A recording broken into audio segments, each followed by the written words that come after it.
हो गया शुरू। चलो वीट कल्टीवेशन की बात करते हैं अपन। सीरियल्स क्रॉप में सबसे ज़्यादा इंपॉर्टेंट अगर कोई क्रॉप है तो वो है वीट, और सेकंड नंबर पे आपका पैडी, या फर्स्ट नंबर पे पैडी और सेकंड नंबर पे वीट, दोनों एक ही है। ठीक है, दोनों को अच्छे से पढ़ना है, डिटेल में पढ़ना है। सीरियल्स क्रॉप में जितने भी वीडियो अपन पढ़ेंगे उसमें सबसे लंबे वीडियो यही रहेंगे।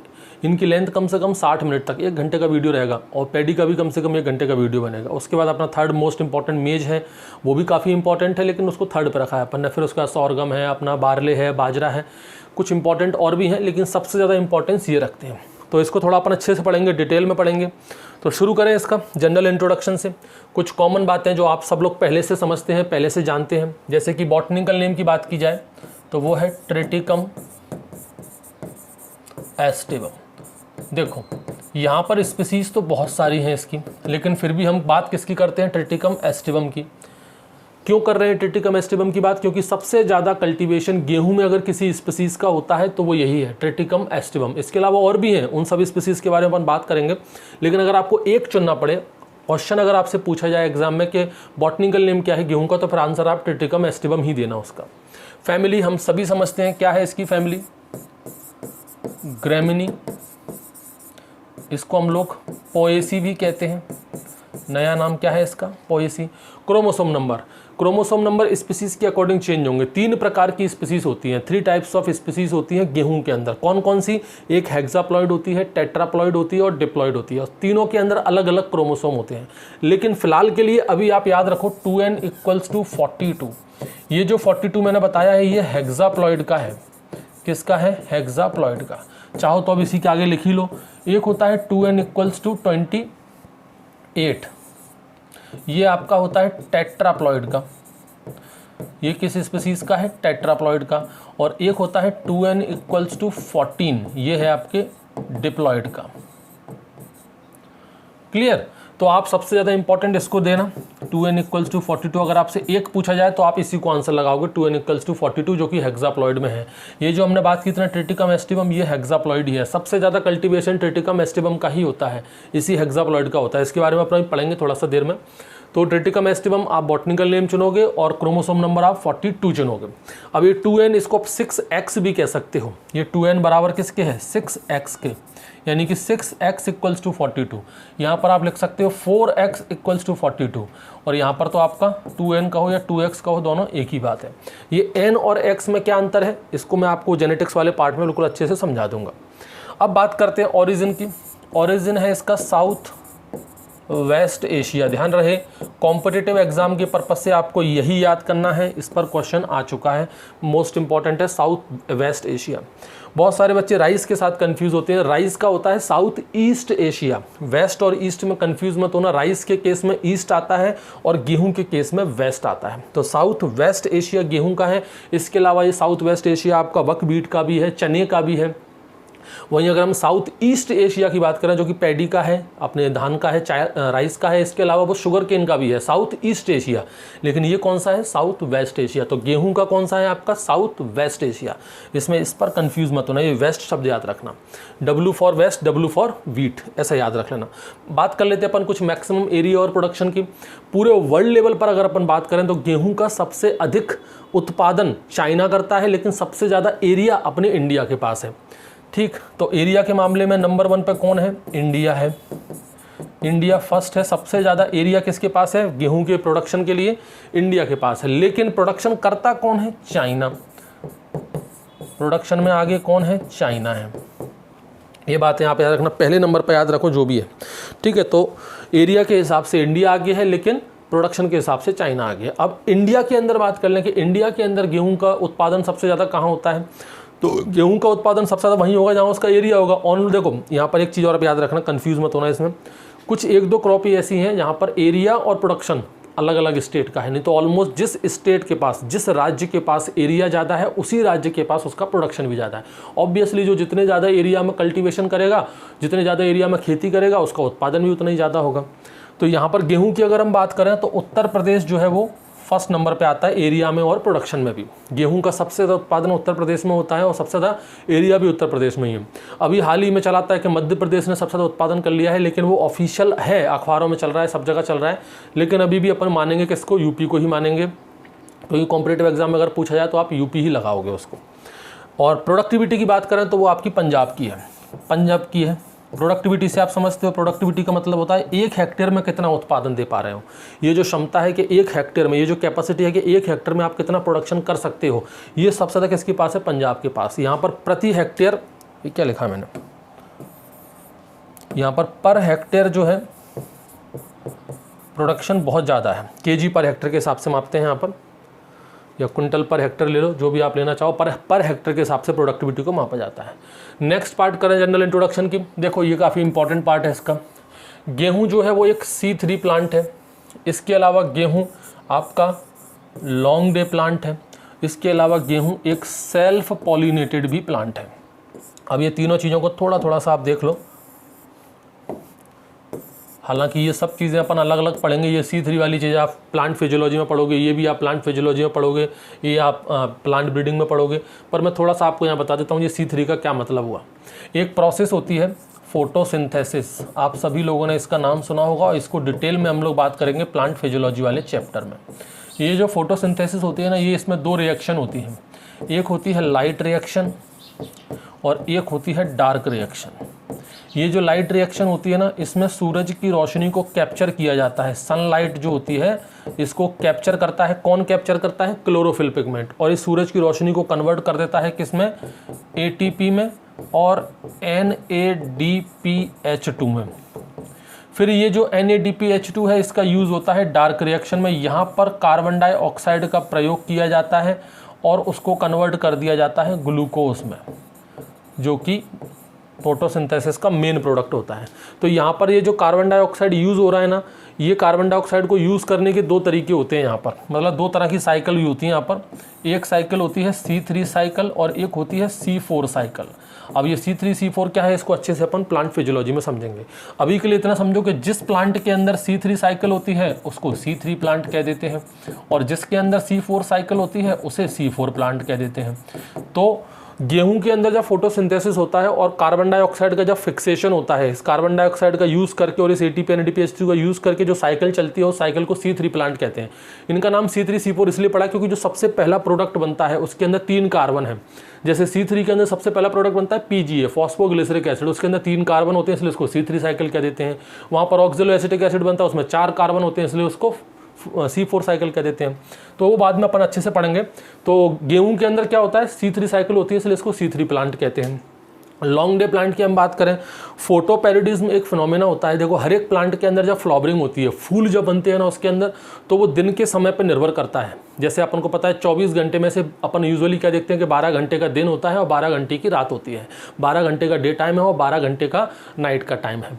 अब जो फ्लावरिंग वाली स्टेज आती है कि भाई प्लांट के अंदर जब फूल आएंगे ना तो उसको एक पर्टिकुलर टाइम चाहिए। अगर मान लो किसी प्लांट को 12 घंटे से ज़्यादा का दिन का समय चाहिए फूल आने के लिए तो उसको कहते हैं लॉन्ग डे प्लांट।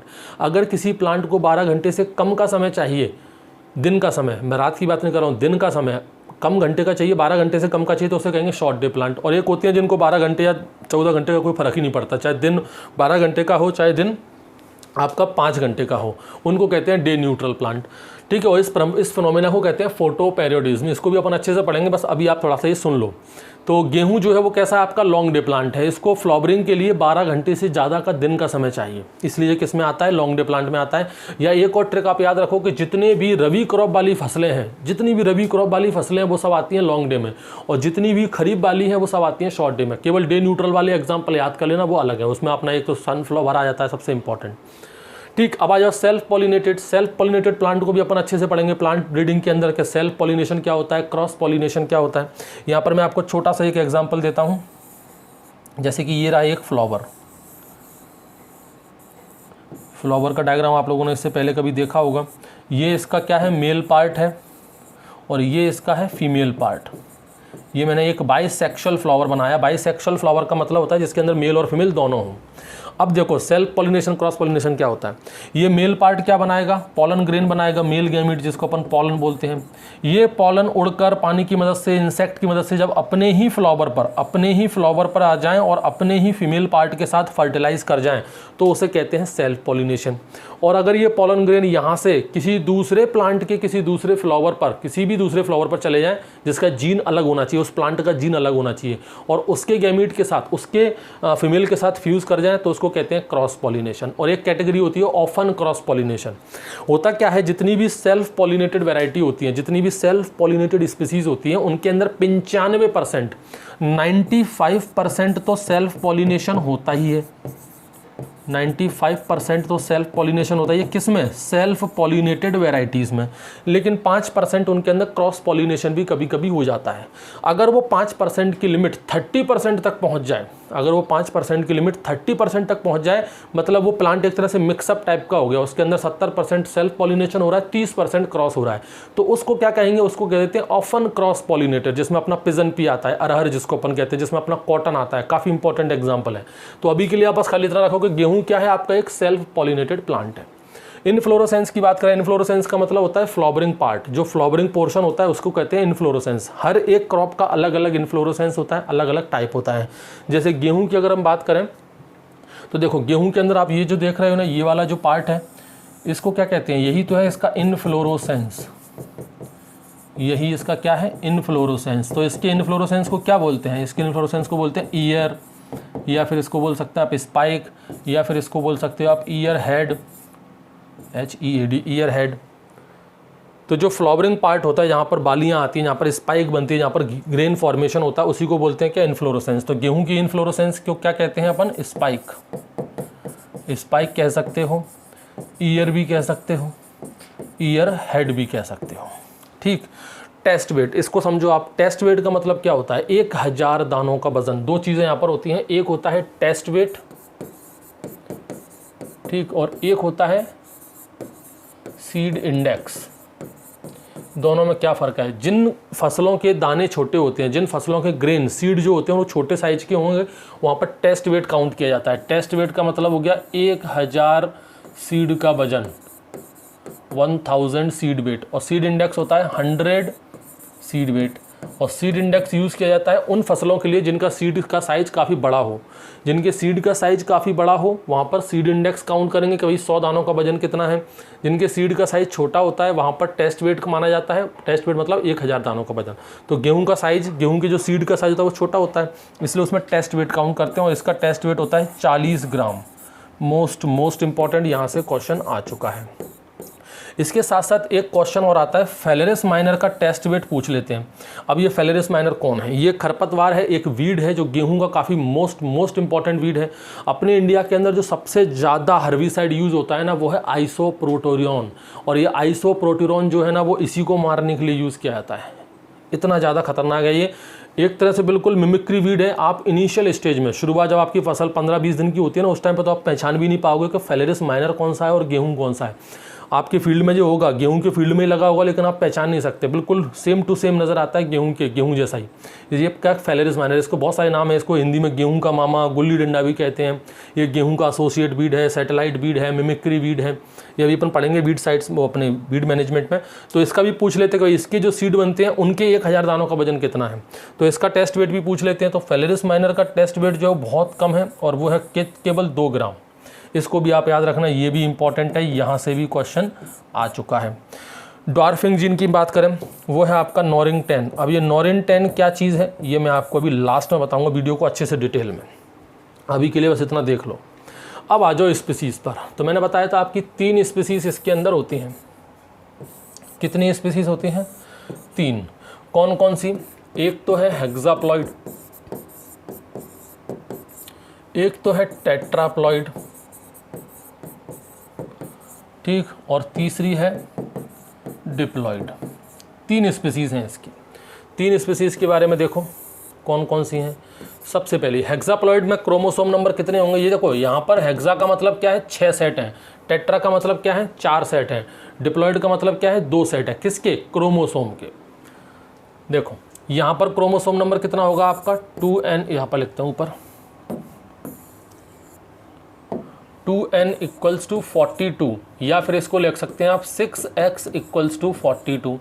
ठीक।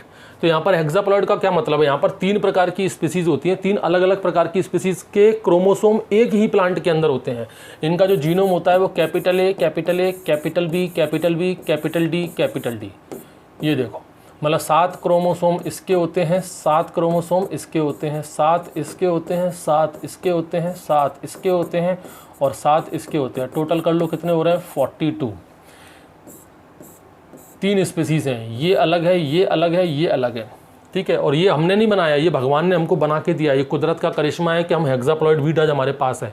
भगवान ने स्वयं इसको डबल हाइब्रिडाइजेशन हुआ है, सो में जो भी हाइब्रिडाइजेशन प्रोसेस वगैरह इसके ऊपर मैं वीडियो बना दूंगा। एक अलग से यूट्यूब पे मैंने वीडियो बनाया भी, आप चाहे देख सकते हैं कि हेक्साप्लॉइड वीट जो है वो कैसे बना था। नेचर ने कैसे, भगवान ने हमको, कुदरत ने कैसे ये हेक्साप्लॉइड वीट बना के दिया, कैसे 3 अलग अलग प्रकार की स्पीसीज़ के क्रोमोसोम एक ही प्लांट के अंदर आ गए और अलग अलग क्रोमोसोम है A, B और D। इसलिए तो इसको अपन क्या है, ठीक है, अलग अलग प्रकार के इसके अंदर क्रोमोसोम है, लेकिन फिर भी ये काम कैसा करता है, डिप्लॉइड जैसा ही काम करता है। इसके अंदर कभी कोई एबनॉर्मलिटी नहीं आती। तो सबके अंदर 7-7 क्रोमोसोम होते हैं, 3 स्पीसीज हैं, दोनों के 2-2 सेट होते हैं, इसलिए टोटल हो जाते हैं कितने 42। इसलिए इसको अपन 6x = 42 ही बोलते हैं। तो x = कितना हो जाएगा आपका 7, मतलब 7 के कितने सेट हैं 6, इसलिए तो उसको बोल रहे हैं हेक्साप्लॉइड। ऐसे यहाँ पर देखो टेट्राप्लॉइड में 2n = कितना होता है 28, ठीक है। यहाँ पर 7 के कितने सेट होंगे 7 के 4 सेट होंगे, 7 चौक 28। यहाँ पर अगर हम बात करें तो 2n = कितना होता है 14, मतलब यहाँ पर 7 के 2 ही सेट होंगे, यहाँ पर 7 के 4 सेट होंगे, यहाँ पर 7 के 6 सेट होंगे। क्लियर हुआ, इसलिए इसको बोलते हैं हेक्सा, इसको बोलते हैं टेट्रा, इसको बोलते हैं डिप्लॉइड। अब यहाँ पर स्पीसीज पे क्वेश्चन पूछते हैं कि कौन कौन सी स्पीसीज हेक्साप्लॉइड में आती हैं, कौन सी टेट्राप्लॉइड में आती हैं और कौन सी डिप्लॉइड में आती हैं। हेक्साप्लॉइड की अगर हम बात करें तो यहाँ पर मोस्ट इंपॉर्टेंट, अब मैं बार बार ट्रैक्टिकम नहीं लिखूंगा, टी फॉर, मैं यहाँ लिख देता हूँ, टी का मतलब है यहाँ पर ट्रिटिकम। कोई ट्रिटिकम कहता है, कोई ट्राइटिकम कहता है। तो ट्रिटिकम एस्टिवम ये है इसकी मोस्ट इम्पॉर्टेंट, सबसे ज़्यादा इम्पॉर्टेंट अगर कोई स्पीसीज़ है तो वो ट्रिटिकम एस्टिवम ही है। 87% एरिया में इसका कल्टीवेशन और प्रोडक्शन होता है। इंडिया के अंदर जितना भी गेहूं उत्पादन हो रहा है उसका 87% एरिया में इसी का कल्टीवेशन और प्रोडक्शन हो रहा है, इसलिए सबसे इंपॉर्टेंट यही रखती है। ये जो है आपकी ट्रिटिकम एस्टिवम, इसको कॉमन ब्रेड वीट भी कहते हैं, कॉमन ब्रेड वीट भी इसको कहा जाता है। इसको मैक्सिकन ड्वार्फ वीट भी कहा जाता है, मैक्सिकन ड्वार्फ वीट भी इसको हम लोग कहते हैं, क्योंकि ये मैक्सिको में डेवलप हुई थी और बोनी प्रजाति का है, इसलिए इसको मैक्सिकन ड्वार्फ वीट भी कहते हैं। कॉमन ब्रेड वीट, हम लोग जो घर में रोटियां बनाकर खाते हैं वो इसी स्पीसीज़ की बनाकर खाते हैं, ट्रिटिकम एस्टिवम की, इसलिए ये कॉमन ब्रेड वीट भी है। एक होती है यहाँ पर ट्रिटिकम स्पैरोकोकम। पिछले कुछ वीडियोस वगैरह में मैंने इस ट्रिटिकम स्पैरोकोकम को बताया है डिप्लॉइड, जबकि ये डिप्लॉइड नहीं है, ये हेक्साप्लॉइड है, ठीक है। तो उसको करेक्शन कर लेना, अगर कोई मेरे पुराने वीडियो आपने देखी होंगे। तो ट्रिटिकम स्पैरोकोकम क्या है, हेक्साप्लॉइड में आता है। अब ट्रिटिकम स्पैरोकोकम जो है ना वो अपना इंडिया का ड्वार्फ वीट है, इसलिए इसको इंडियन ड्वार्फ वीट कहा जाता है। अब यहाँ से बच्चे क्वेश्चन गलत करते हैं, आपसे क्वेश्चन ये वाला हमेशा पूछते हैं कि बताओ इंडियन ड्वार्फ वीट कौन सा है, अपन आंसर लगा देते हैं ट्रिटिकम एस्टिवम, जबकि ट्रिटिकम एस्टिवम मैक्सिको का है, इसलिए इसको मैक्सिकन ड्वार्फ वीट कहते हैं। होता कल्टीवेशन सबसे ज़्यादा इंडिया के अंदर है, और इंडियन ड्वार्फ वीट इसका तो कल्टीवेशन इंडिया के अंदर नहीं होता, क्योंकि क्वालिटी वालिटी सब इसकी बकवास है। इसको क्लब रूट भी कहते हैं, सॉरी क्लब रूट नहीं, इसको क्लब वीट भी कहते हैं। क्या बोलते हैं इसको, क्लब वीट। यहाँ से भी क्वेश्चन आ चुका है। इसके अलावा यहाँ पर एक स्पीसीज और होती है, वो है ट्रिटिकम वल्गेर। ये भी क्या है आपकी, नाम ही उसका बल्गर टाइप का है। तो ट्रिटिकम वल्गेर ये भी क्या है आपकी हेक्साप्लॉइड स्पीसीज है। ये 3 स्पीसीज आप लोग याद रखेंगे। हेक्साप्लॉइड स्पीसीज कौन कौन सी हैं आपकी, एक ट्रिटिकम एस्टिवम, दूसरी ट्रिटिकम स्पैरोकोकम और तीसरी ट्रिटिकम वल्गेर। क्लियर। अब बात कर लेते हैं अपन टेट्राप्लॉइड में। टेट्राप्लॉइड में देखो 2 स्पीसीज काफ़ी इंपॉर्टेंट है। एक तो है ट्रिटिकम ड्यूरम। ये जो ट्रिटिकम ड्यूरम है, आज जितना भी अपन पास्ता वगैरह जो आप बना खाते हो ना मार्केट में, जो पास्ता मिलता है जिसको आप मैक्रोनी कहते हो, आजकल होती एक ही चीज़ है, चाहे पास्ता का हो चाहे मैक्रोनी का हो, एक ही आइटम का बनता है। उसको गोल गोल बना देते हैं इस तरह से, ऐसे इस तरह से रहता है तो आप उसको मैक्रोनी बोलते हो, और वही जब ऐसा रहता है तो आप उसको पास्ता बोलते हो। होते दोनों एक ही चीज़ें, सब बेवकूफ़ बनाने के मतलब है, शेप चेंज कर देते हैं, ठीक है। तो जो मैक्रोनी आपको मार्केट में मिलती है, जो पास्ता मिलता है, वो इसी ट्रिटिकम ड्यूरम गेहूं का बनता है, इसलिए इसको मैक्रोनी वीट भी कहा जाता है। क्या कहते हैं इसको, मैक्रोनी वीट। और एक होती है ट्रिटिकम डायकोकम। ट्रिटिकम डायकोकम को इमर वीट भी कहते हैं। क्या बोलते हैं, इमरवीट, EMMER, इमरवीट।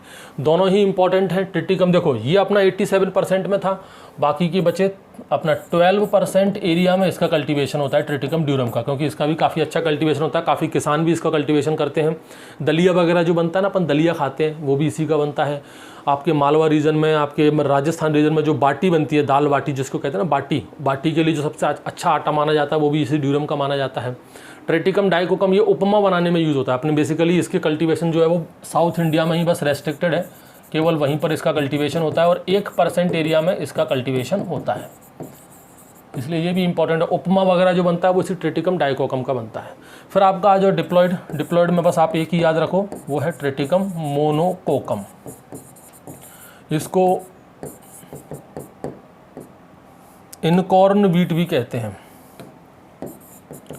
इसको कहा जाता है क्या, इनकॉर्न वीट। इतनी बातें आपको समझ में आई। यहीं पर एक चीज़ और देख लो, इसके अंदर प्रोटीन कौन सा होता है, ये क्वेश्चन भी पूछते हैं। प्रोटीन होता है यहाँ पर गुलेटिन।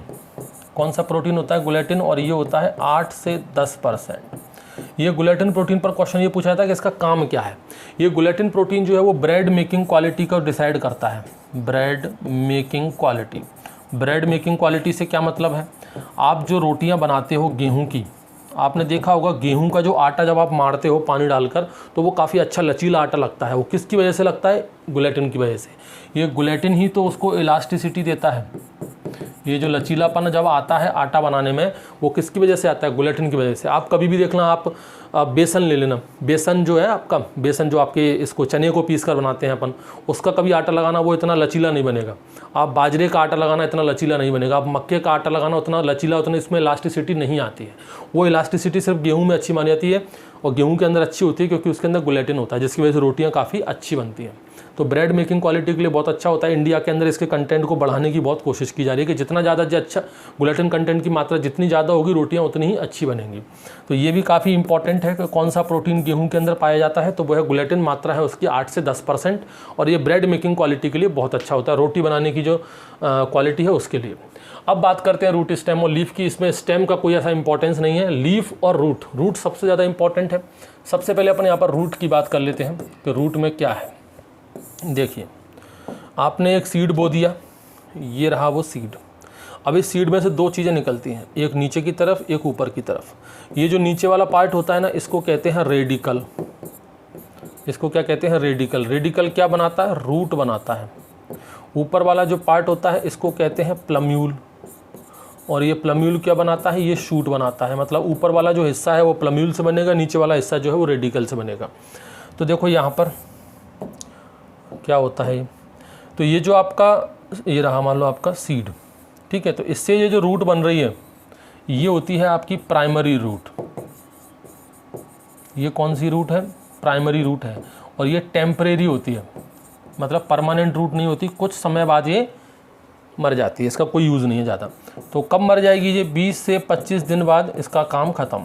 जिस दिन आप सोइंग करोगे उस दिन के बाद से 20 से 25 दिन के अंदर तक ये टिकती है, उसके बाद इसका लाइफ पूरी हो जाती है, ये हट जाती है। तो अब जो प्राइमरी रूट यहाँ से हट गई तो फिर अपने प्लांट को न्यूट्रिशन कौन देगा, पानी एब्जॉर्ब करके कौन देगा, न्यूट्रिशन एब्जॉर्ब करके कौन देगा। यहाँ पर देखो ये जो प्लम्यूल है ना, ये तो अपना सीड बना देता है। ये तो बन गया आपका प्लांट ऊपर,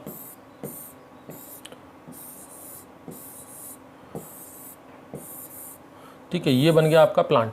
अभी देखो यहाँ पर सबसे ये जो स्टेम जो होती है ना, इसके अंदर दो चीज़ें होती हैं, नोड और इंटरनोड। स्टेम जो है वो नोड और इंटरनोड की बनती है। जैसे कि ये आप देख रहे हो, ये इसको कहते हैं नोड, ये आप देख रहे हो, ये इसको कहते हैं नोड, और इस बीच वाले पार्ट को कहते हैं इंटरनोड। बीच वाले पार्ट को क्या कहते हैं, इंटरनोड। ऐसे ही नोड इंटरनोड, नोड इंटरनोड होते हैं। अगर आपको नोड और इंटरनोड देखना सबसे अच्छा दिखता है आपको गन्ने के अंदर, आप गन्ने को कभी भी देखोगे ना तो आपको एकदम नोड और इंटरनोड बिल्कुल साफ नजर आएंगे। ऐसा दिखता है गन्ना आपका, ये इस तरह से, ये आपका शुगर केन जो है, तो ये क्या चीज़ है, ये है आपका नोड, ये क्या है आपके नोड, और ये बीच वाला पार्ट होता है इसको क्या बोलते हैं, इंटरनोड। तो जितनी भी स्टेम होती हैं वो सब नोड और इंटरनोड की बनती हैं। तो यहाँ पर जो सबसे पहला नोड होता है ना, इस नोड से कुछ रूट निकलती हैं और वो इस तरीके से निकलती हैं, इस तरह से, इस तरह के शेप से निकलती हैं। जैसे महारानी का ताज जो होता है ना, ऐसे किसी राजा का एक ताज जो अपन लगाते हैं ना, इस तरह से निकलती है जी। इसको क्या बोलते हैं, ताज को इंग्लिश में क्या बोलते हैं, क्राउन। इसलिए इन रूट को भी क्या बोल देते हैं, क्राउन रूट। और ये क्राउन रूट कब आती हैं, 20 से 25 दिन बाद। और ये होती हैं इसकी परमानेंट रूट। ये कौन सी होती हैं, इसकी परमानेंट रूट। ये परमानेंट रूट होती हैं, ये आपकी हट जाती है 20 से 25 दिन बाद, उसके बाद ये डेवलप हो जाती हैं। ये क्राउन रूट पर एक क्वेश्चन आता है कि सबसे ज़्यादा जो क्रिटिकल स्टेज मानी जाती है इरिगेशन के लिए, अगर मान लो किसी किसान के पास सिर्फ एक ही इरिगेशन देने की व्यवस्था है, उसके पास पानी की कोई व्यवस्था नहीं है, गेहूं की खेती कर रहा है, वो सिर्फ एक ही इरिगेशन दे सकता है, तो उसको वो इरिगेशन इसी स्टेज पर देना पड़ेगा। उसके पीछे का कारण क्या है, आप यहाँ से क्लियर दे सकते हैं। ये क्या है, इसकी सॉइल सरफेस है। इस सॉइल के ठीक पास में बिल्कुल नीचे कौन सी है, आपकी ये क्राउन रूट है। अगर देखो ना, आपने कभी भी जब पानी की जरूरत पड़ती है, सबसे पहले ऊपर की परत जो है वो सूख जाती है, मिट्टी की सबसे पहले ऊपर वाली परत सूखती है। तो जैसे ही ये परत सूखेगी, जो मॉइस्चर कंटेंट किसका जाएगा, फिर अपना क्राउन रूट का। जैसे ही ऊपर वाली जो मिट्टी की परत सूखेगी, अगला नंबर किसका आएगा, क्राउन रूट का। और क्राउन रूट अगर एक बार मर गई, क्राउन रूट को अगर कुछ हो गया, तो ये प्लांट फिर सर्वाइव नहीं कर पाएगा। इसलिए क्राउन रूट को बचाना बहुत ज़रूरी होता है। ये बहुत ज़्यादा सेंसिटिव है मॉइस्चर के लिए। अगर मॉइस्चर इसको नहीं मिला तो ये रूट निकल जाएगी अपने हाथ से, और रूट चली गई तो प्लांट भी अपने हाथ से गया। इसलिए क्राउन रूट इनिशिएशन पर CRI स्टेज पर पानी देना बहुत बहुत ज़रूरी है। ठीक है, ये बात समझ में आ गई। लीफ की अगर हम बात करें तो आप देख सकते हैं, यहाँ पर मैंने ये फोटो इसलिए दिया है, इसको बोलते हैं flag leaf. Flag leaf, flag का मतलब तो झंडा होता है, देखो ऐसा ही है, इसी तरह की नज़र आ रही है आपको। ये देखो, ये हो गया आपका पोल, और ये इस तरह से आपका ऐसे रहती है। आपका ऐसे मान लो ये पोल हो गया, और ये आपका झंडा टाइप का हो गया, इसलिए इसको फ्लैग लीफ बोलते हैं। इसका सबसे ज़्यादा इंपॉर्टेंस क्या है, ये जो फ्लैग लीफ है ना, ये सबसे ज़्यादा फोटोसिंथेसिस करती है, मैक्सिमम फोटोसिंथेसिस यही करती है। अगर इसे कुछ हो गया तो आपका फोटोसिंथेसिस आधे से भी ज़्यादा कम हो जाएगा। कितना फोटोसिंथेसिस करती है ये, लगभग 56%। इस ईयर के अंदर, ये जो आपका ईयर है, इसके अंदर जो अपनी ग्रेन बनेंगे, उन ग्रेन को जो सबसे ज़्यादा सप्लाई देता है ना कोई न्यूट्रिशन, तो वो ये फ्लैग लीफ है। भाई ये फोटोसिंथेसिस करेगी, ग्लूकोज बनेगा, वो ग्लूकोज इस ईयर हेड के अंदर जाकर स्टोर होगा। अगर इसको आपने काट दिया तो ये ईयर के अंदर जो ग्रेन बनेंगे ना, वो पुअर डेवलपमेंट होगा, इतने अच्छे ग्रेन नहीं बन पाएंगे। इसलिए इसका बहुत ज़्यादा इंपॉर्टेंस है फ्लैग लीफ का। स्टेम के बारे में मैंने आपको बता दिया, नोट्स और इंटर नोट्स, इसके अलावा इसमें कुछ भी नहीं है। अब बढ़ते हैं, अपन बात करते हैं इसके पैकेज ऑफ प्रैक्टिसेस की, सॉइल एंड क्लाइमेट। एक मिनट थोड़ा सा रुकिएगा। देखिए, क्लाइमेटिक रिक्वायरमेंट की हम बात करें, हमको पता है गेहूं जो है वो एक रबी क्रॉप की फसल है, और रबी में मौसम कैसा होता है, ठंडा।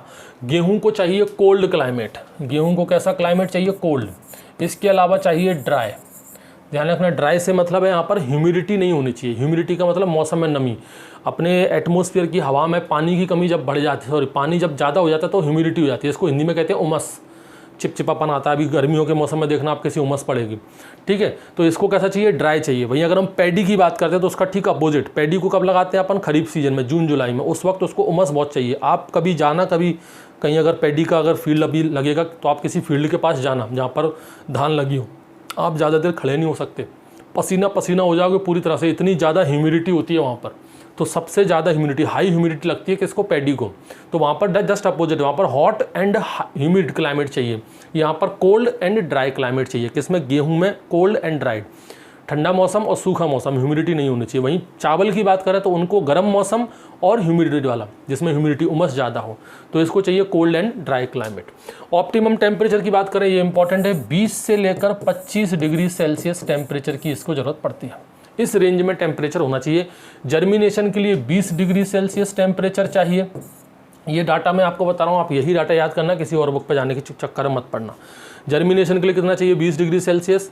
ठीक है, ग्रेन फॉर्मेशन के लिए चाहिए 23 से लेकर 25 डिग्री सेल्सियस। अब उसको मैंने छोड़ दिया, अभी बताता हूँ क्यों। 23 से लेकर 25 डिग्री सेल्सियस चाहिए अपने ग्रेन फॉर्मेशन के लिए, सीड का डेवलपमेंट होता है तब। अब देखो यहाँ से कुछ वैज्ञानिकों का ऐसा रिसर्च है, उसमें बताया गया है कि अगर टेम्परेचर 23 से 23.5 भी हुआ ना, 0.5 डिग्री सेल्सियस भी आगे बढ़ाना, तो सीड डेवलपमेंट अच्छा नहीं होता, ग्रेन फॉर्मेशन अच्छा नहीं होता। लेकिन अपन को कॉम्पिटिटिव एग्जाम के हिसाब से बात करनी तो आप 23 से लेकर 25 डिग्री सेल्सियस तक की रेंज याद रखना। लेकिन अगर मान लो क्वेश्चन में ऐसा आ जाए कि एक ऑप्शन में दिया हो 23 और दूसरे ऑप्शन में दिया हो 25, अब दोनों में से कोई एक चुनना पड़े तो फिर आप 23 पर ही आंसर लगाना, 23 ही उसका सही आंसर होगा। और अगर एक ना चुनना पड़े तो फिर रेंज हो तो रेंज फिर आपकी 23 से 25 डिग्री सेल्सियस के बीच में रहेगी। अब बात करते हैं टेलरिंग की। टेलरिंग को काफ़ी कम टेम्परेचर लगता है। देखो हमने बात की क्या कि ऑप्टिमम टेम्परेचर क्या चाहिए, 20 से 25, मतलब 25 से ज़्यादा नहीं, 20 से कम नहीं। लेकिन टेलरिंग को लगता है 16 से लेकर 20 डिग्री सेल्सियस, 16 से लेकर 20 डिग्री सेल्सियस, इसलिए इस पर क्वेश्चन पूछा जाता है, ये इंपॉर्टेंट है। हम लोग नॉर्मली इसको याद कर लेते हैं 20 से 25, तो इससे अंदाज़ा लगाते हैं कि भाई 25 से ज़्यादा नहीं होगा, 20 से कम नहीं होगा। वो पूछ लेता है टेलरिंग पर, और टेलरिंग का 20 से नीचे जाता है, 16 से लेकर 20। तो ये काफ़ी इंपॉर्टेंट पॉइंट है, इसको आप लोग याद रखना। इंडिया के अंदर वीट जो है वो बेसिकली आपके कोल्ड सीजन में या रबी सीजन में ग्रो किया जाता है, हम सभी को पता है। सॉइल की अगर हम बात करें कोई ऐसा इंपॉर्टेंस यहाँ से नहीं है। लोमी सॉइल जो है वो सबसे बढ़िया सॉइल इसके लिए मानी जाती है। लेकिन अगर यूपी रीजन की बात करें, यूपी में सबसे ज़्यादा, उत्तर प्रदेश में अपना सबसे ज़्यादा गेहूं का कल्टीवेशन होता है, वहाँ पर सबसे बेस्ट सॉइल मानी जाती है एलुवियल सॉइल। ठीक है, तो गेहूँ के लिए सबसे अच्छी उपज, सबसे अच्छी उपज देने वाली जो मिट्टी है वो कौन सी आपकी है, एलुवियल सॉइल।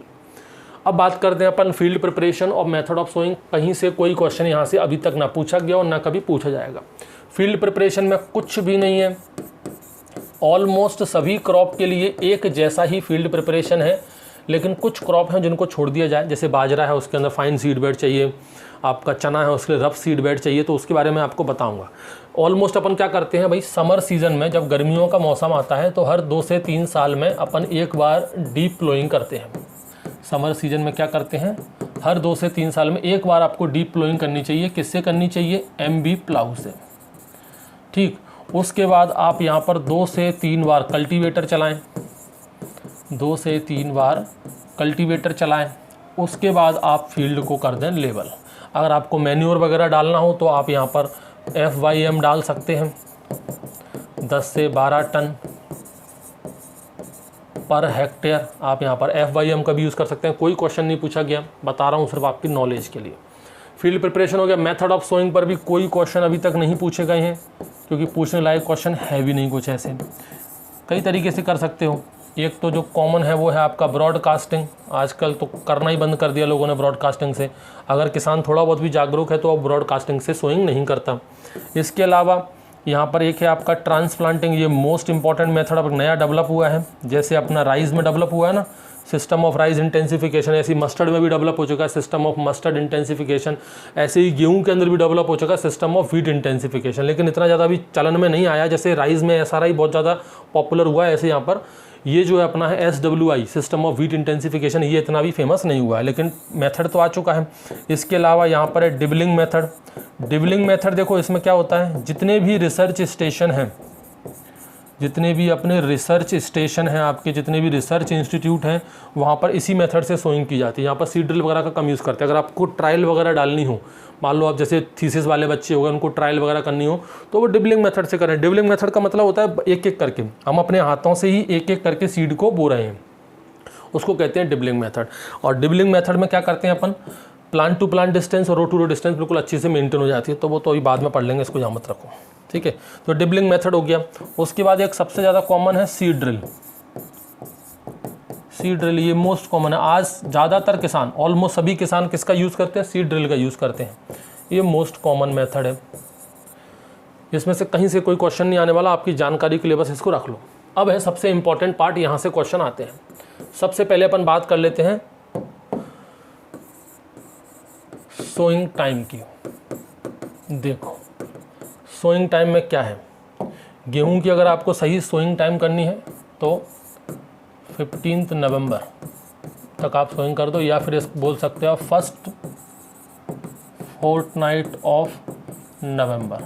15 नवंबर तक आप गेहूं की सोइंग कर सकते हो, 1 नवंबर से लेकर 15 नवंबर के बीच में।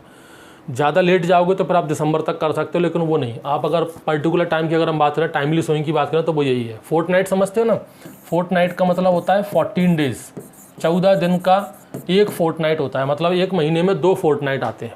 फर्स्ट फोर्टनाइट मतलब पहले 14 दिन, और सेकंड फोर्टनाइट मतलब आखिरी के 14 दिन, ठीक है। सीड रेट की हम बात करें, यहाँ पर गेहूं की सीड रेट आपको हर जगह एक ही मिलेगी, कॉमन, कहीं कोई बदलाव नहीं आता, और वो सीड रेट है 100 kg पर हेक्टेयर। लेकिन अगर आप लेट सोइंग करते हो तो फिर आपको 25 केजी एक्स्ट्रा देनी पड़ेगी। 25 केजी एक्स्ट्रा मतलब 125 केजी पर हेक्टेयर आपको सीड रेट रखनी पड़ेगी लेट सोइंग में। क्लियर हुआ, ये बात समझ में आ रही है। और देखो क्या है स्पेसिंग, ये भी काफ़ी इंपॉर्टेंट पॉइंट है स्पेसिंग का। स्पेसिंग यहाँ पर एकदम बिल्कुल फिक्स है, पॉइंट में है, उसको याद रखना है। इसमें स्पेसिंग रखते हैं 22.5 सेंटीमीटर। ये जो स्पेसिंग है वो रो टू रो स्पेसिंग है, ठीक है। प्लांट टू प्लांट स्पेसिंग यहाँ पर मेंटेन नहीं होती, क्योंकि सीड बहुत छोटा होता है, सीड ड्रिल से करते हैं तो कई जगह पर एक से ज़्यादा सीडें गिर जाते हैं, तो प्लांट टू प्लांट डिस्टेंस यहाँ पर मेंटेन नहीं कर पाते। Row to row distance most important है, यहाँ से क्वेश्चन आ चुका है। और देखो क्या है इसमें, सोइंग डेप्थ, कितनी गहराई पर आपको बुवाई करनी चाहिए। सोइंग डेप्थ 5 से या कहो 6 से 7 सेंटीमीटर गहराई पर आपको यहाँ पर बुवाई करनी चाहिए। और इसके अलावा ये डिपेंड करता है लेंथ ऑफ कॉलिप्टाइल पर। गेहूं में कॉलिप्टाइल की लेंथ क्या है, सिंपल से हम बात करें कि गेहूं जितना ज़्यादा छोटा होगा, जितना ज़्यादा बौना होगा, उतनी ही कम गहराई पर उसकी बुवाई हमको करेंगे। लेकिन आप नॉर्मली याद रखो 6 से 7 सेंटीमीटर। आगे बढ़ते हैं अपन। अब है आपका फर्टिलाइज़र और इरिगेशन मैनेजमेंट। फर्टिलाइज़र में तो कुछ नहीं, लेकिन आपका इरिगेशन मैनेजमेंट बहुत इंपॉर्टेंट है। फर्टिलाइज़र में बस आप इतना याद रखो NPK इसको कितना चाहिए। NPK चाहिए इसको 120, 60, 40 kg पर हेक्टेयर, ठीक, बस इतना याद रखना है। अब आ जाओ इरिगेशन मैनेजमेंट। देखो ये डिपेंड करता है आपके पास पानी की कितनी व्यवस्था है, इरिगेशन देने की कितनी क्षमता है। अगर आपके पास अच्छा खासा ट्यूबवेल है, नहर निकल रही है, कहीं तालाब वगैरह है, तो आप कितना इरिगेशन इसको दे सकते हो। अगर हम साइंटिफिक वे में जाएं, किताबों के हिसाब से जाएं, वैज्ञानिकों की जो स्टडी है उसके हिसाब से जाएं, तो आप मैक्सिमम 6 इरिगेशन दे सकते हो। कितने? 6। और मिनिमम 1 इरिगेशन आपको देना पड़ेगा। लेकिन ज़्यादातर किसान जो है वो अपने, कोई भी किसान नहीं होगा, होंगे एक आधी कोई किसान जो 6 इरिगेशन देता हो, और ऐसा कोई किसान वहाँ पर भी नहीं होगा जो 1 ही इरीगेशन दे। ज़्यादातर किसान आपके 2 इरीगेशन कम से कम या 3 इरीगेशन तो देते ही देते हैं। ज़्यादा से ज़्यादा देगा तो 4 या 5, और कम से कम 2 इरीगेशन वो देगा ही देगा। लेकिन किताबों के हिसाब से मैक्सिमम 6 दे सकते हो और मिनिमम 1 दे सकते हो। अपन पूरे 6 पढ़ते हैं। मान लो हमारे पास बहुत अच्छा पानी का व्यवस्था है, बहुत अच्छे पानी के रिसोर्सेज हैं, हमारे पास ट्यूबवेल भी है, हमारे पास नहर भी है, तालाब भी है, सब कुछ है, हम 6 इरीगेशन देंगे। तो वो 6 इरीगेशन कौन कौन सी हैं? 6 क्रिटिकल स्टेजेस, वो कौन कौन सी हैं, कब हमें पानी देना चाहिए, उसको देखो। सबसे पहली क्राउन रूट इनिशिएशन, इसके बारे में मैंने आपको बताया था। Initiation, crown root initiation, short में क्या बोलते हैं इसको? CRI, crown root initiation. 20 से 25 दिन के अंदर ये स्टेज आ जाती है। मतलब सबसे पहला इरिगेशन हमको 20 से 25 दिन पर देना ही, और ये देना ही देना है। ये मोस्ट इंपॉर्टेंट है, मस्ट। यहाँ पर तो इरिगेशन देना ही पड़ेगा। अगर आपके पास सिर्फ 1 ही सिंचाई की व्यवस्था है तो आप यहीं पर दीजिए, बाकी की किसी स्टेज पर मत देना। अगर आपके पास 2 सिंचाई की व्यवस्था है तो 1 यहाँ पर दीजिए, 1 को आप कहीं और दे देना। 3 की व्यवस्था है तो 1 यहाँ पर दीजिए, 2 को कहीं और दे देना। 6 की व्यवस्था तो 6 में तो 6 देना ही आपको, लेकिन यहाँ पर तो देनी ही पड़ेगी। दूसरी स्टेज आती है आपकी टिलरिंग स्टेज। टिलरिंग स्टेज, अब आप कुछ नहीं कीजिए, सिंपल इसमें 20-20 जोड़ते जाइए, तो ये हो जाएगा 40 से लेकर 45 दिन बाद। ठीक। तीसरी है आपकी लेट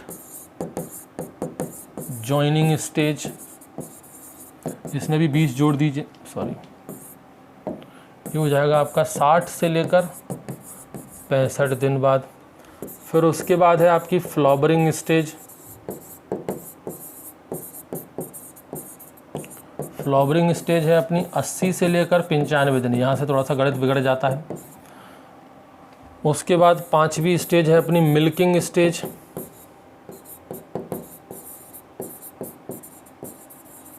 मिल्किंग स्टेज है अपनी 100 से लेकर 105 दिन पर। फिर उसके बाद है आपकी ग्रेन फिलिंग स्टेज, इसको हम लोग डफ स्टेज भी कहते हैं, मतलब दाना आपका इसी स्टेज में आके बनता है। और ये आपकी 115 दिन से लेकर 120 दिन। ठीक है। इसमें सबसे ज़्यादा इंपॉर्टेंट जो अगर कहीं से क्वेश्चन पूछा जाता है दिन के ऊपर, तो वो ये है, ये वाला दिन जरूर याद करना। इनके दिन से क्वेश्चन तो नहीं आएगा अभी, लेकिन स्टेज पर सभी पर क्वेश्चन आए हैं। ये सभी की सभी मोस्ट इंपॉर्टेंट स्टेज है। यहाँ से अगर क्वेश्चन ऐसे पूछ लेते हैं कि मान लो आपके पास एक इरीगेशन अवेलेबल है, सपोज़ कि आपके पास सिर्फ एक ही इरीगेशन अवेलेबल है, एक किसान बेचारा गरीब किसान है, उसके पास सिर्फ एक ही सिंचाई देने की व्यवस्था है, तो वो कहाँ देगा? तो वो इरीगेशन कहाँ देगा आपका? CRI स्टेज में। कहाँ पर देगा? यहाँ पर।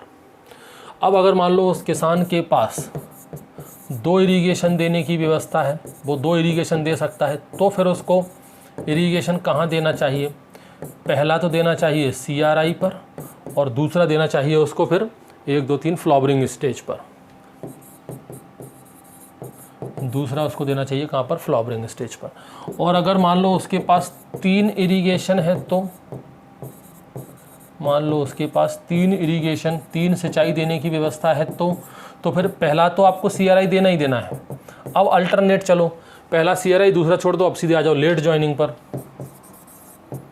लेट जॉइनिंग के बाद फ्लावरिंग छोड़ दो और सीधे आ जाओ मिल्किंग पर।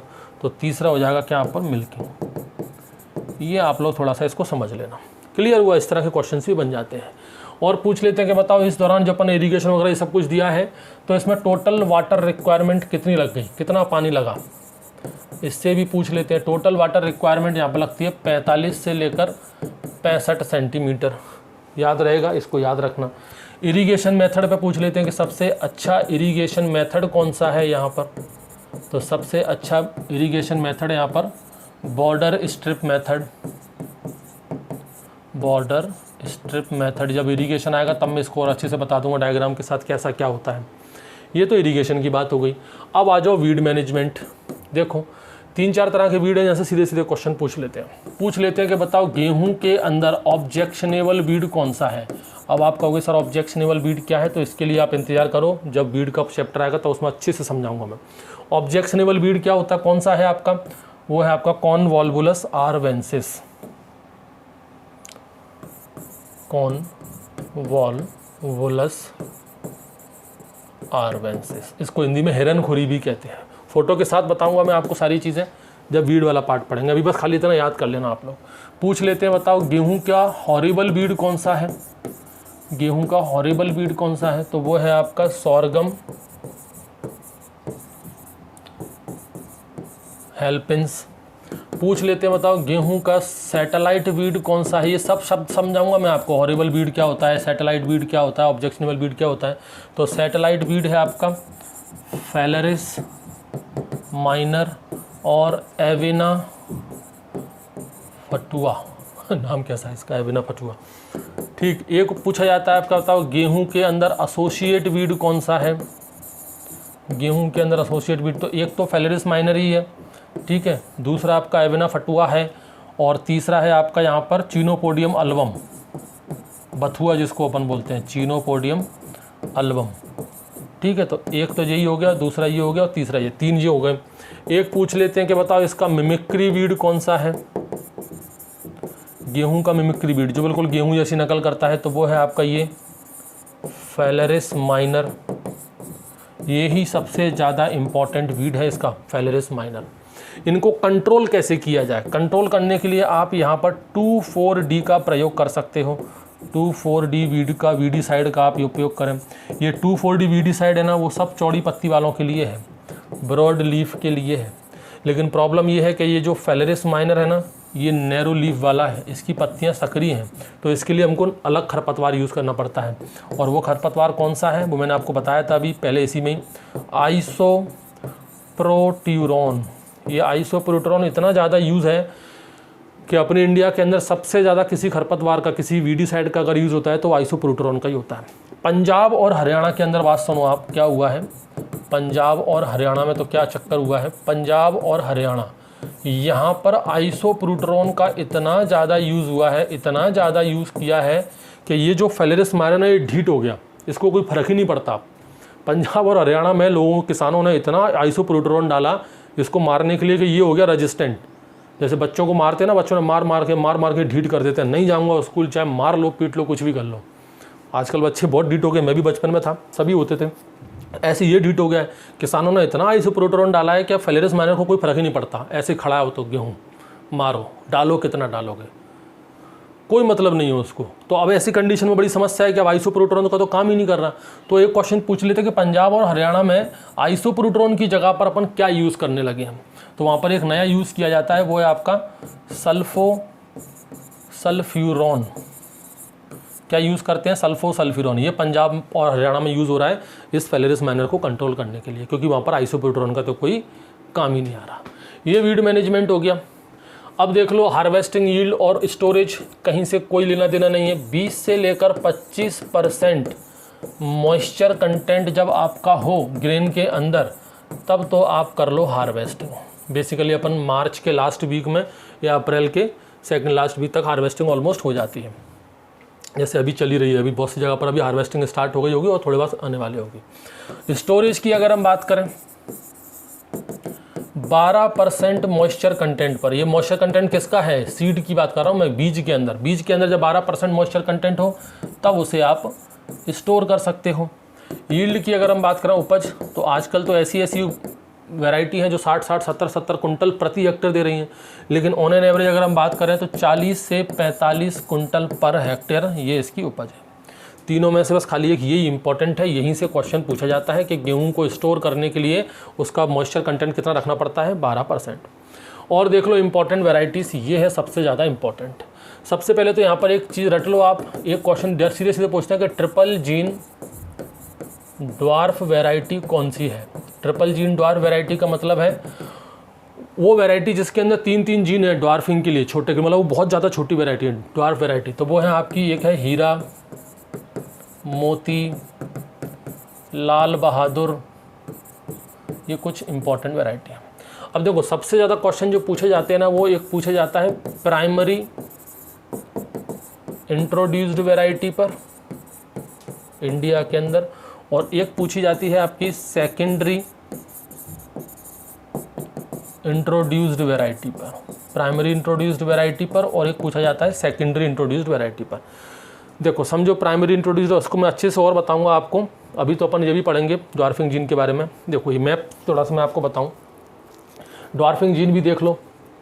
ड्वार्फिंग जीन क्या था आपका? नॉरिन 10। नॉरिन 10 के बारे में मैंने बताया था। अब यहाँ पर थोड़ा अच्छे से समझ लेते कि नॉरिन 10 है क्या चीज़। अपना इंडिया ये रहा, मेरा भारत महान, ये रहा हमारा इंडिया, ठीक। यहाँ पर देखो आप, ये क्या है? मैक्सिको। मैक्सिको में ये क्या बना हुआ है? सिमिट, इंटरनेशनल मेज एंड व्हीट इम्प्रूवमेंट, है ना, इंटरनेशनल सेंटर फॉर मेज एंड व्हीट इम्प्रूवमेंट, सिमिट। इसी को बोरलॉग इंस्टीट्यूट भी कहते हैं, बोरलॉग कहीं पर काम करते थे, नॉर्मन बोरलॉग, ठीक है। ये अपना इंडिया। अब इस तरफ उधर जाओगे आप, वहाँ पर चलो मान लो यही मान लेते हैं अपन, अब इसमें देख नहीं रहा मैप में, यहाँ पर है अपना क्या? जापान, ठीक है, उसके थोड़ा उधर ही है वो जापान।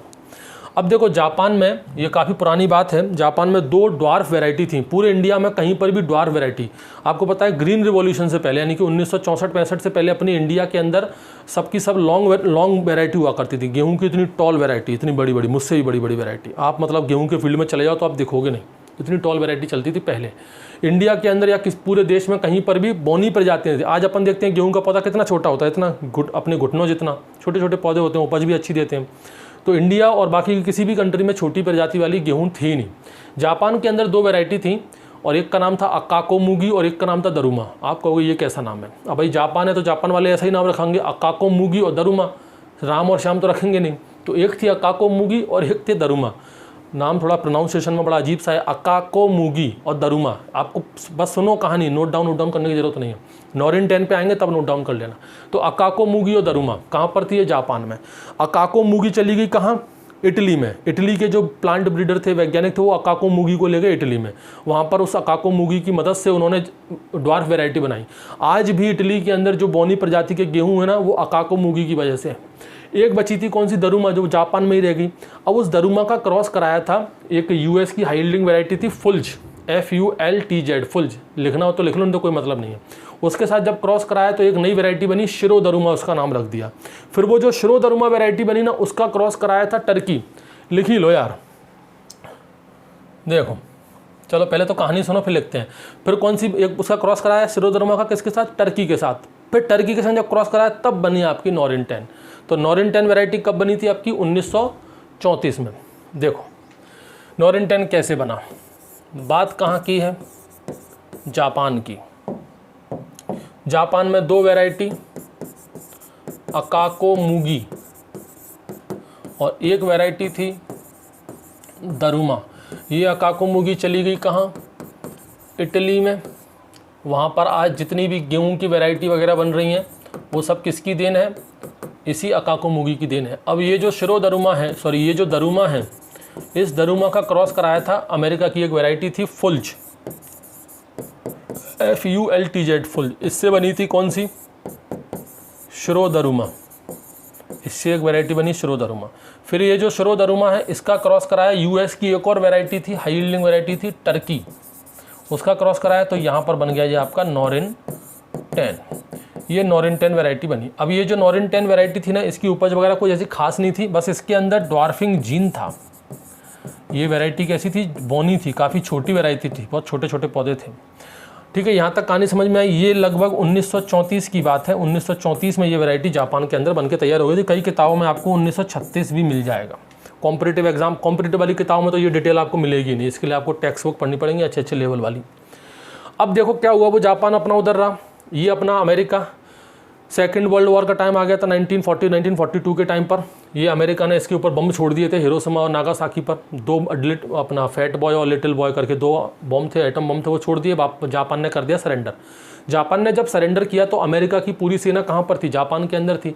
देखो जब कोई देश किसी दूसरे देश पर जीतता है, युद्ध जीत लेता है या उस पर कब्जा कर लेता है, तो सिर्फ उसकी जो आर्मी होती है वही अंदर नहीं जाती।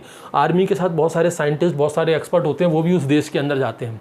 भैया वो देश हमारा है, उस पर हमने कब्जा कर लिया, उस देश के अंदर जितनी भी टेक्नोलॉजी वगैरह होगी ना उसको भी हम लेकर आएंगे अपने देश में। तो जापान में जब अपनी USA की आर्मी थी ना, उनके साथ एक एग्रीकल्चर एडवाइज़र थे, डॉक्टर SC सोलेमन। एडवाइज़र का नाम क्या था, डॉक्टर SC सोलेमन। ये एग्रीकल्चर एडवाइज़र थे, US आर्मी के साथ थे, US आर्मी के साथ ही थे और उनके साथ ही जापान के अंदर थे। इनका काम था कि एग्रीकल्चर से रिलेटेड कोई भी टेक्नोलॉजी वगैरह देखे उसको आप यहाँ लेकर आओ। डॉक्टर SC सोलेमन की नज़र पड़ी थी सबसे पहली बार नॉरिन 10 पर। किसके पास, नॉरिन 10 जो कि बोना था। तो इन्होंने पहली बार देखा, ये भी चकित रह गए कि इतना छोटा पौधा गेहूं का, बड़ी अजीब बात है। ये नॉरिन 10 को ले आए कहाँ पर, वापस अपने USA में। और USA में इन्होंने कहाँ दिया, वाशिंगटन में। वाशिंगटन में एक वैज्ञानिक है OA वोगेल, इनको ही दे दिया। अब OA वोगेल ने इसके ऊपर क्वेश्चन, इसके नॉरिन 10 के ऊपर एक्सपेरिमेंट करना शुरू कर दिया। और ये OA वोगेल के बाद यहीं से ये नॉरिन 10 कहाँ चला गया आपका, मैक्सिको में। और मैक्सिको में कौन थे, हमारे डॉक्टर नॉर्मन बोरलॉग, जिनको अपन फादर ऑफ ग्रीन रिवॉल्यूशन भी कहते हैं। जिनको कौन कहते हैं, father of green revolution. Clear हुआ।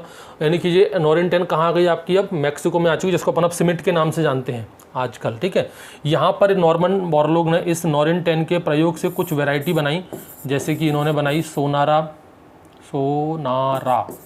63, सोनारा 64, लर्मा रोज़ा, मायो, ये कुछ इंपॉर्टेंट वैरायटीज़ बनाई थी। अब हमारे पंडित जवाहरलाल नेहरू जी उस वक्त प्रधानमंत्री, जब देश आज़ाद हो गया तो उनका एक सपना था कि मैं अपने वैज्ञानिकों को पूरे विश्व के टूर पर भेजूं और नई नई टेक्नोलॉजी को वो लेकर आएँ। तो हमारे इंडिया से IARI के उस वक्त डीन फैकल्टी ऑफ एग्रीकल्चर बोलते थे उस टाइम पर, तो हमारे इंडिया से डॉक्टर AB जोशी को चुना गया। डॉक्टर AB जोशी, इनको ये जिम्मेदारी दी गई कि आप जाइए, पूरा वर्ल्ड का टूर कीजिए और एग्रीकल्चर से रिलेटेड आपको कुछ भी टेक्नोलॉजी दिखे तो उसको इंडिया में लाने की कोशिश कीजिए। ये निकले टूर पर, निकलते कहाँ पहुँच गए, मैक्सिको में। इनकी मुलाकात हुई नॉर्मन बोरलॉग के साथ। किनकी, डॉक्टर AB जोशी की। इन्होंने रिक्वेस्ट की कि ये जो वैरायटी आपने बनाई है सोनारा 63, 64, लर्मा रोज़ा, मायो, और इसके साथ 614 सेग्रीगेटिंग लाइन्स, 614 सेग्रीगेटिंग लाइन्स भी थी। तो रिक्वेस्ट की कि कृपया आप ये सारे सीड वगैरह हमारे इंडिया के अंदर भेजें, हमें इन सीड की ज़रूरत है। डॉक्टर AB जोशी वापस इंडिया आए, उनको बताया। अब हमारे इंडिया के साइंटिस्ट देखो वो भी इसका विरोध में आ गए। विरोध तो हमारे इंडिया का भाई सबसे पहला काम है कि नहीं, विरोध तो करना है। हमारे इंडिया के साइंटिस्टों का उस वक्त क्या कहना था, वो विरोध क्या कर रहे थे, वो कह रहे थे कि नहीं, अगर ये ड्वार्फ, ये कैसी थी आपकी, सब ड्वार्फ थी, ये सब आपकी ड्वार्फ वैरायटी थी, कि अगर इनको आप इंडिया में लेकर आओगे तो चारे की कमी हो जाएगी, गाय भैंसों को, क्योंकि भाई प्लांट जितना ज़्यादा टॉल होगा उसमें से भूसा उतना ज़्यादा निकलेगा। तो तर्क ये था कि आपको चारे की पड़ी है, यहाँ लोगों को खाना नहीं मिल रहा है, प्रोडक्शन दिन बर दिन कम होता जा रहा है, पॉपुलेशन बढ़ती जा रही है, चारे के लिए अपने पास चारे वाली अलग से फसलें हैं, उन पर अपन प्रयोग करेंगे, ये गेहूं अपना चारे के लिए थोड़ी ना, ये अपने खाने के लिए है, तो आने दो। तो जैसे तैसे इन पर मोहर लगी और ये वैरायटी अपने इंडिया के अंदर पहली बार आई। तो देखो इंडिया के अंदर ड्वार्फ वैरायटी पहले कभी नहीं थी, ना पूरे इंडिया में कभी ग्रो की गई। तो सबसे पहली बार ये ड्वार्फ वैरायटी मैक्सिको से इंडिया के अंदर आई, इसको कहते हैं प्राइमरी इंट्रोडक्शन। इसको क्या कहते हैं, प्राइमरी इंट्रोडक्शन, या फिर अभी और देखो इसको अच्छे से पढ़ें, इसको कहते हैं प्लांट इंट्रोडक्शन। प्राइमरी इंट्रोडक्शन फिर बाद में किसको बोलेंगे, इसको क्या कहते हैं, प्लांट इंट्रोडक्शन। यानी कि कोई चीज़, अरे भगवान, प्लांट इंट्रोडक्शन यानी कि जो चीज़ उस इंडिया में, अपने देश में हो या किसी भी देश की अपन बात करें, वहाँ पर वो पहले कभी ग्रो नहीं की गई, पहली बार उसको लेकर आया, तो इसको क्या कहते हैं, प्लांट इंट्रोडक्शन। अब ये जो वैरायटी थी सोनारा 63, 64, लर्मा रोजा मायो, ये सबसे पहली बार इंडिया के अंदर आई, और एज इट इज सेम नाम से, इनमें कोई चेंज नहीं किया गया, सेम नाम से ही इन वैरायटी को इंडिया के अंदर भी रिलीज कर दिया गया, सेम नाम से ही कल्टिवेट करना शुरू कर दिया। तो जब हमने उसमें कोई चेंज नहीं किया, सेम नाम से ही उसको, इन वैरायटियों को इंडिया के अंदर एज ए कमर्शियल कल्टीवेशन का शुरू कर दिया, लोगों किसानों तक पहुंचा दिया, इसको कहते हैं प्राइमरी इंट्रोडक्शन। कि हमने कोई चेंज नहीं किया, जिस नाम से जो जीन उसका मैक्सिको में था, वही नाम वही जीन, हमने उसमें कोई चेंज नहीं किया, वही इंडिया के अंदर शुरू कर दिया, तो वो हो गया प्राइमरी इंट्रोडक्शन। ठीक, अब क्या हुआ, किसानों को ये वैरायटियाँ पसंद नहीं आई, क्योंकि इनका कलर था लाल रंग का। अब हमारे किसान जो थे, वो एक रहता है ना अपने इंडिया के अंदर कि लड़का भले कितना भी काला हो, लड़की तो हमको गोरी चाहिए, भले ही हमारी हालत कितनी भी खस्ता हो, हमारे ठाट नहीं जाने चाहिए। तो हमारे किसानों के पास अभी हमारा नियम में भी यही था कि नहीं, भूखे मर जाएंगे लेकिन ये लाल वाला गेहूँ नहीं खाएंगे, भाई लाल वाला गेहूँ तो हम अपने जानवरों को खिलाते हैं, हम कैसे खा लें। तो धीरे धीरे इसको अपनाना छोड़ दिया, बोले हम नहीं उगाएंगे, हम नहीं उगाएंगे। तो किसानों की चिंता बढ़ गई कि इतनी मुश्किल से ये गेहूँ इधर लेकर आए। तब किसानों के दिमाग में ये भी था, 614 सेग्रीगेटिंग लाइन ये भी तो लाई थी, इनका क्या अचार डालोगे। तो ये 614 सेग्रीगेटिंग लाइन भी इंडिया के अंदर आई थी। इन्हीं 614 सेग्रीगेटिंग लाइन पर सिलेक्शन मेथड से कुछ नई वैरायटी बनाई गई, और उस वैरायटी का नाम था कल्याण सोना और सोनालिका। तो इसमें चेंज किया गया, इसलिए ये किसका एग्जाम्पल हो गया, सेकेंडरी इंट्रोडक्शन। इसलिए ये किसका एग्जाम्पल हो गया, सेकेंडरी इंट्रोडक्शन। तो समझ में आ गया, प्राइमरी इंट्रोडक्शन और सेकेंडरी इंट्रोडक्शन, जब कोई चेंज ना करो तो प्राइमरी इंट्रोडक्शन, उसमें चेंज कर दो। जो 614 सेग्रीगेटिंग लाइंस थी, इनमें अब सेग्रीगेटिंग लाइंस क्या होती हैं, इसके लिए इंतजार करना पड़ेगा प्लांट ब्रीडिंग की क्लास तक, नहीं तो ये टॉपिक बहुत लंबा हो जाएगा। तो कल्याण सोना और सोनालिका, इसमें थोड़ा सा चेंज करके, सिलेक्शन मेथड का यूज़ करके इसमें चेंज किया, तो ये बन गया आपका सेकेंडरी इंट्रोडक्शन। ऐसे ऐसे बात आगे बढ़ी थी। तो ये नॉरेन 10, तो आज अपने इंडिया के अंदर जो अपना गेहूँ उगा रहे हैं, उसके अंदर ड्वार्फिंग जीन आया कहाँ से, तो वो ड्वार्फिंग जीन का सोर्स क्या है, यही है। ड्वार्फिंग जीन का जो सोर्स है ना, वो यही है। तो अब देखो, नॉरेन 10 तो एक्चुअल में वैरायटी का नाम है। अब जीन का तो कोई नाम नहीं होता, जीन किसके अंदर है, वैरायटी के अंदर है। अब इसको कोई कल्टीवेट तो करता नहीं है, इसका यूज़ हमने रिसर्च में ही किया है, तो वो जीन का नाम भी हमने क्या रख दिया, नॉरेन 10। बात समझ में आ रही है आपको, आई गई होगी, कुछ नहीं है इसमें। ठीक, तो यहाँ पर बस क्वेश्चन यही पूछे जाते हैं कि प्राइमरी इंट्रोड्यूस्ड वैरायटी कौन सी है, तो सोनारा 63 है, 64 है, लर्मा रोज़ा है, मायो है। ठीक, और सेकंड इंट्रोडक्शन की वैरायटी कौन सी है आपकी, सोनालिका है और कल्याण सोना है, कल्याण सोना है। क्लियर हुआ, ये अपना ड्वार्फिंग जीन हो गया, ये सारी चीज़ें हो गई। अब थैंक यू बोलो और पढ़ाई करो बढ़िया अच्छे से।